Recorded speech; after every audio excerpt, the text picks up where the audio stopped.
44ನೇ ವರ್ಷದ ಸಂಸ್ಥಾಪನಾ ದಿನಾಚರಣೆ ಹಿನ್ನೆಲೆಯಲ್ಲಿ ಬೆಂಗಳೂರಿನ ಬಿಜೆಪಿ ಕಚೇರಿಯಲ್ಲಿ ಧ್ವಜಾರೋಹಣವನ್ನ ನೆರವೇರಿಸಿದ ಬಳಿಕ ವಿಜಯೇಂದ್ರ ಮಾತನಾಡಿದರು.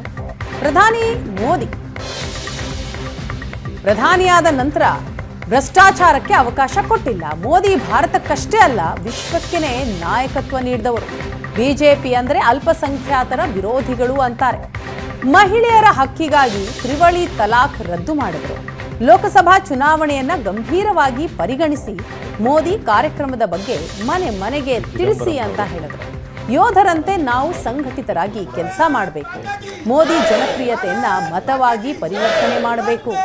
ಮೋದಿಗೆ ಶಕ್ತಿ ತುಂಬುವ ಕೆಲಸ ಮಾಡೋಣ ಅಂತ ಈ ಸಂದರ್ಭದಲ್ಲಿ ವಿಜಯೇಂದ್ರ ಹೇಳಿದರು.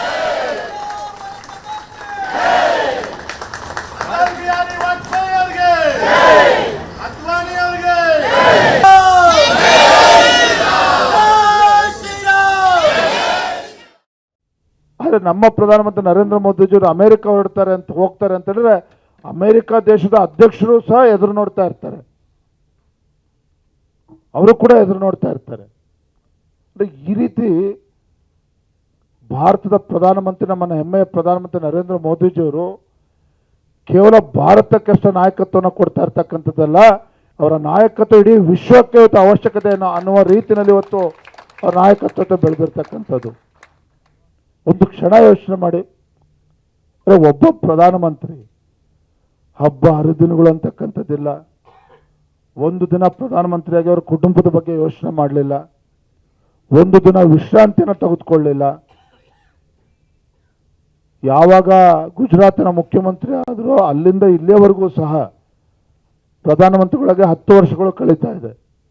ಒಂದು ದಿನನೂ ಕೂಡ ವಿಶ್ರಾಂತಿಯನ್ನು ತೆಗೆದುಕೊಳ್ಳದೇ ಅವಿರತವಾಗಿ ದೇಶದ ಅಭಿವೃದ್ಧಿ ಬಗ್ಗೆ ಚಿಂತನೆ ಮಾಡ್ತಕ್ಕಂಥ, ದೇಶವನ್ನು ಮುನ್ನಡೆಸ್ತಕ್ಕಂಥ ಒಬ್ಬ ಪ್ರಧಾನಮಂತ್ರಿ ಭೂಮಿಯ ಮೇಲೆ ಯಾರು ಇದ್ರೆ ಅದು ನಮ್ಮ ಹೆಮ್ಮೆಯ ಪ್ರಧಾನಮಂತ್ರಿ ನರೇಂದ್ರ ಮೋದಿ.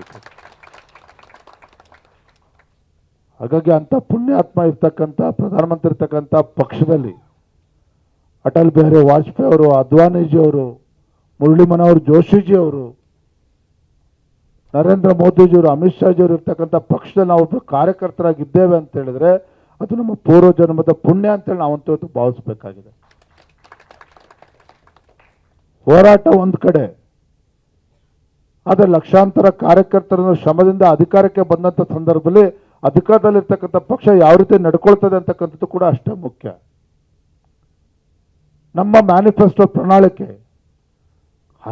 ಅನೇಕ ಚುನಾವಣೆಗಳು ಮಾತಾಡಿದ್ವಿ. ಆರ್ಟಿಕಲ್ 370, ಅಯೋಧ್ಯೆಯಲ್ಲಿ ಭವ್ಯ ರಾಮ ಮಂದಿರ ನಿರ್ಮಾಣ ಆಗಬೇಕು, ಟ್ರಿಪಲ್ ತಲಾಕ್ ಬಗ್ಗೆ ಇವತ್ತು ಹೇಳ್ತಾರೆ ಭಾರತೀಯ ಜನತಾ ಪಾರ್ಟಿ ಅಂತ ಹೇಳಿದ್ರೆ ಅಲ್ಪಸಂಖ್ಯಾತ ವಿರೋಧಿಗಳು ಅಂತ ಹೇಳ್ತಾರೆ. ಬಂಧುಗಳೇ, ತಮಗೆ ಹೆಮ್ಮೆ ಇರಬೇಕು. ಇವತ್ತು ಪ್ರತಿಯೊಬ್ಬ ಭಾರತೀಯ ಜನತಾ ಪಾರ್ಟಿಯ ಕಾರ್ಯಕರ್ತರಿಗೆ ಹೆಮ್ಮೆ ಇರಬೇಕು.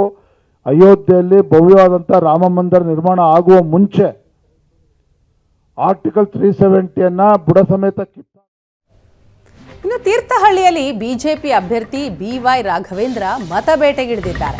ಪೇಜ ಪ್ರಮುಖ ಕಾರ್ಯಕರ್ತರ ಸಮಾವೇಶದಲ್ಲಿ ರಾಘವೇಂದ್ರ ಭಾಗಿಯಾದರು. ಮೋದಿ ನೇತೃತ್ವದ ಸರ್ಕಾರ ವಿಶ್ವವೇ ಮೆಚ್ಚುವ ಆಡಳಿತ ನೀಡಿದೆ ಅಂತ ಹೇಳಿದರು. ಭಾರತೀಯರಿಗಾಗಿ ಐತಿಹಾಸಿಕ ಯೋಜನೆಯನ್ನ ಜಾರಿ ಮಾಡಲಾಗಿದೆ. ಯೋಜನೆಗಳು ಅರ್ಹ ಫಲಾನುಭವಿಗಳಿಗೆ ತಲುಪಿವೆ. ಫಲಾನುಭವಿಗಳನ್ನ ಸಂಪರ್ಕಿಸಿ ಬಿಜೆಪಿಗೆ ಬೆಂಬಲಿಸಲು ಈ ಸಂದರ್ಭದಲ್ಲಿ BY ರಾಘವೇಂದ್ರ ಕರೆ ನೀಡಿದರು. ಯಾವ್ದು ಸಾಧ್ಯ ಇಲ್ಲ ಅಂತ ರಾಮಲಲ್ಲಾನಿಗೆ ಪ್ರಾಣ. ಜಿಂದಾಬಾದ್ ಜಿಂದಾಬಾದ್ ಜಿಂದಾಬಾದ್. ಕಾರ್ಯಕರ್ತ ಬಂದರು ನಾವೆಲ್ಲರೂ ಕೂಡ ಇಲ್ಲಿ ಸೇರಿದ್ದೀವಿ. ನಾನು ಈ ಸಂದರ್ಭದಲ್ಲಿ ಆಗಬೇಕಿದೆ, ಸಮಾನ ನಾಗರಿಕ ಸಂಹಿತೆ ಈ ದೇಶದಲ್ಲಿ ಜಾರಿಗೆ ಬರಬೇಕು.